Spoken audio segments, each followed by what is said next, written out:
Di video kali ini kita akan belajar tentang total mol dari partikel terlarut ya. Jadi total mol dari partikel terlarut ini nanti akan dibagi ke dalam 3 part, yaitu part 1, part 2, part 3. Nah, untuk part pertama kita akan berfokus membahas tentang mol partikel dari terlarut. Kita mulai dari ilustrasi berikut ya. Di sini ada larutan. Jika sebuah larutan ini diperbesar, maka yang kita dapat di dalamnya adalah zat terlarut dan juga pelarut. Kemudian, misalkan di sini terdapat 3 wadah yang kemudian diisi dengan air. Air di sini bertindak sebagai pelarut ya. Di wadah A, wadah B, wadah C itu sama-sama diisi pelarut berupa air dengan volume yang sama.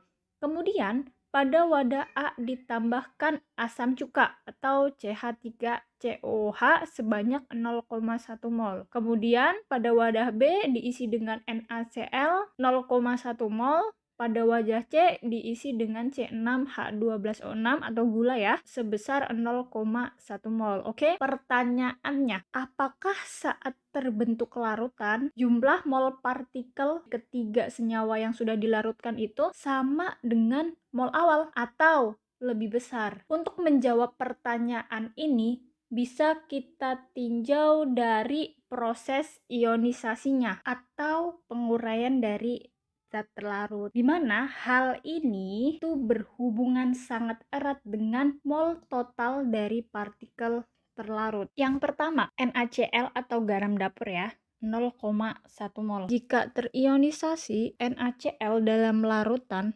akan membentuk Na+, ion Na+, dan juga ion Cl-. NaCl akan terurai sempurna. Kita cari dulu ya dari mula-mula terionisasi kemudian sisanya. Mula-mula NaCl-nya itu sebanyak 0,1 mol dan Na+ serta Cl- itu belum terbentuk ya karena belum bereaksi. Kemudian saat terurai, dia terurai sempurna ya. Untuk NaCl-nya minus 0,1 mol, untuk Na+ itu menjadi plus 0,1 mol dan untuk ion Cl- juga plus 0,1 mol. Kita cari sisanya dengan cara menjumlahkan semuanya ya. Untuk NaCl 0,1 mol dikurangi 0,1 mol itu menjadi 0. Na+ itu 0,1 mol dan untuk Cl- juga 0,1 mol. Nah, dari sini kita bisa menghitung mol total dari partikel terlarutnya ya, dari sisa reaksi ya. Jadi mol total partikel terlarut sama dengan 0,1 mol Na+ dari sini ya, ditambah 0,1 mol Cl-.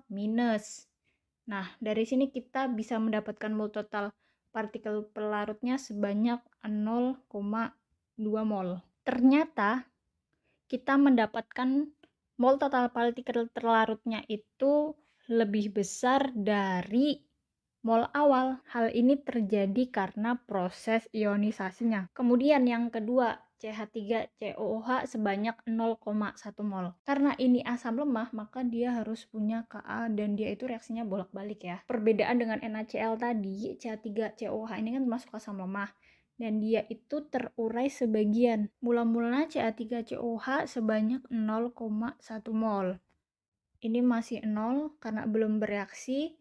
Kemudian untuk yang terurai, ingat CH3COOH termasuk asam lemah, berarti seberapa besar dia terurai bergantung pada alfa atau derajat ionisasinya, di mana alfa adalah mol terurai dibagi mol awal. Dalam kasus ini misalkan alfanya sama dengan 0,1. Kita bisa menghitung mol terurai dari alfa dikali mol awalnya ya. Maka untuk CH3COOH yang bereaksi menjadi seperti ini. Minus karena bereaksi jadi berkurang 0,1 mol awal dikali derajat ionisasi yang juga 0,1 mol ya, plus 0,01 mol dan ini plus 0,01 mol. Kemudian kita jumlahkan hasilnya 0,1 dikurangi 0,01 menjadi 0,09 mol ini 0,01 mol, dan ini 0,01 mol. Kemudian kita cari mol total partikel terlarutnya ya. Mol total partikel terlarutnya dari mol Ca3COH plus mol H plus mol Ca3CO-. Makanya kita dapatkan 0,09 mol ditambah 0,01 mol ditambah 0,01 mol menghasilkan 0,11 mol. Ini lebih besar dari mol awal. Yang ketiga yaitu C6H12O6 atau gula sebanyak 0,1 mol. Jika gula dilarutkan ke dalam air, yang terjadi adalah dia tidak mengalami ionisasi atau tidak terurai. Jadi molekulnya tetap C6H12O6 ya. Untuk mula-mula terionisasi dan sisa, kita tulis ya C6H12O6 mula-mula sebesar 0,1 mol.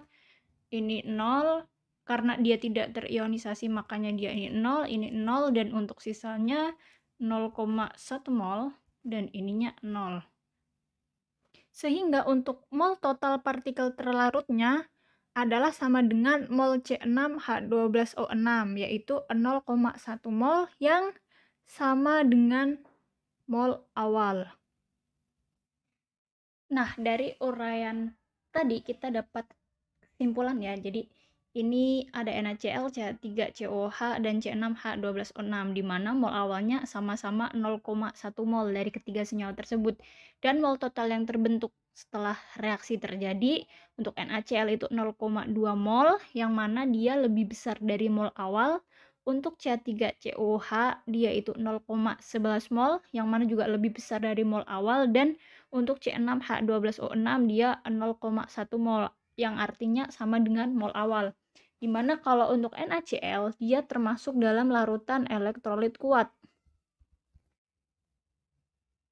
Untuk C3COH, dia termasuk dalam larutan elektrolit lemah. Dan untuk larutan C6H12O6 atau gula, dia termasuk dalam larutan non-elektrolit. Sehingga kesimpulannya adalah larutan elektrolit kuat dia itu terionisasi sempurna. Larutan elektrolit lemah dia itu terionisasi sebagian, dan larutan non-elektrolit dia tidak terionisasi.